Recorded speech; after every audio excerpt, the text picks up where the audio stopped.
ഞാൻ പറയുന്നത് ഇന്ത്യയിലെ ഏറ്റവും കൂടുതൽ ജനങ്ങളെ കൊള്ളയടിക്കാൻ പറ്റിയ ഭരണഘടന എഴുതി വെച്ചിരിക്കുന്നത് ബ്രിട്ടീഷുകാരൻ പറഞ്ഞ് തയ്യാറാക്കി കൊടുത്ത ഒരു ഭരണഘടന ഇന്ത്യക്കാരൻ എഴുതി വെച്ചു.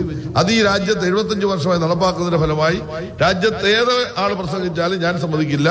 ഈ രാജ്യത്ത് ഏറ്റവും കൂടുതൽ കൊള്ളയടിക്കാൻ പറ്റിയ ഏറ്റവും മനോഹരമായ ഒരു ഭരണഘടന ഇന്ത്യ എഴുതി വെച്ചിട്ടുണ്ട്.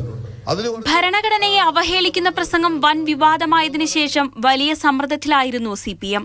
സജി ചെറിയാന്റെ രാജിക്കായി പല കോണുകളിൽ നിന്നും മുറവിളി ഉയർന്നിരുന്നു. നിയമകാര്യങ്ങൾ പരിശോധിച്ച് മാത്രം മതി രാജി എന്നതായിരുന്നു അന്നത്തെ CPM സെക്രട്ടേറിയറ്റിലെ ധാരണ. എന്നാൽ കേന്ദ്ര നേതൃത്വത്തിന്റെ സമ്മർദ്ദവും മന്ത്രിയായിരിക്കെ നടത്തിയ വാവിട്ട പ്രതികരണവും സജി ചെറിയാന്റെ മന്ത്രി കസേര തെറിപ്പിച്ചു. ന്യായീകരിക്കാൻ കഴിയാത്ത പിഴവാണ് സജി ചെറിയാന്റേതെന്ന് അന്തരിച്ച മുൻ CPIM ജനറൽ സെക്രട്ടറി സീതാറാം യെച്ചൂരിയടക്കം അഭിപ്രായപ്പെട്ടിരുന്നു. തുടരന്വേഷണത്തിന് വീണ്ടും കോടതി ഉത്തരവിട്ടതോടെ മന്ത്രിയായി നിന്നുകൊണ്ട് അന്വേഷണത്തിനെ എങ്ങനെ നേരിടുമെന്നതാണ് CPMനെ പ്രതിരോധത്തിലാക്കുന്നത്. തൽക്കാലം രാജി വേണ്ട എന്നതാണ് പാർട്ടിയിലെ ധാരണ. ഉപതെരഞ്ഞെടുപ്പ് ഫലം വന്നതിനുശേഷം തീരുമാനമെടുക്കാമെന്നതാണ് പാർട്ടി ലൈൻ. എന്നാൽ CPM സമ്മേളനങ്ങളിൽ വിഷയം ഉയർന്നുവരാനുള്ള സാധ്യതയും നേതൃത്വം മുന്നിൽ കാണുന്നുണ്ട്.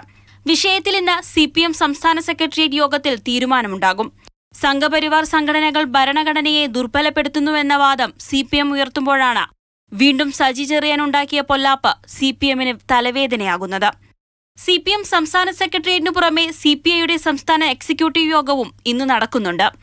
12 മണിക്ക് AKG സെന്ററിൽ ചേരുന്ന LDF യോഗത്തിൽ ഘടകകക്ഷികൾ രാജി ആവശ്യപ്പെടുമെന്നാണ് സൂചന. പ്രതിപക്ഷത്തിനു പുറമെ CPIയിൽ നിന്നും മറ്റ് ഘടകകക്ഷികളിൽ നിന്നും രാജ്യസമ്മർദ്ദം ശക്തമായാൽ കാര്യങ്ങൾ കടുക്കും. തിരഞ്ഞെടുപ്പ് ഫലം വരുന്നതുവരെ കാത്തിരിക്കാനാകും മുന്നണിയിലെയും ധാരണ. മാതൃഭൂമി ന്യൂസ്, തിരുവനന്തപുരം.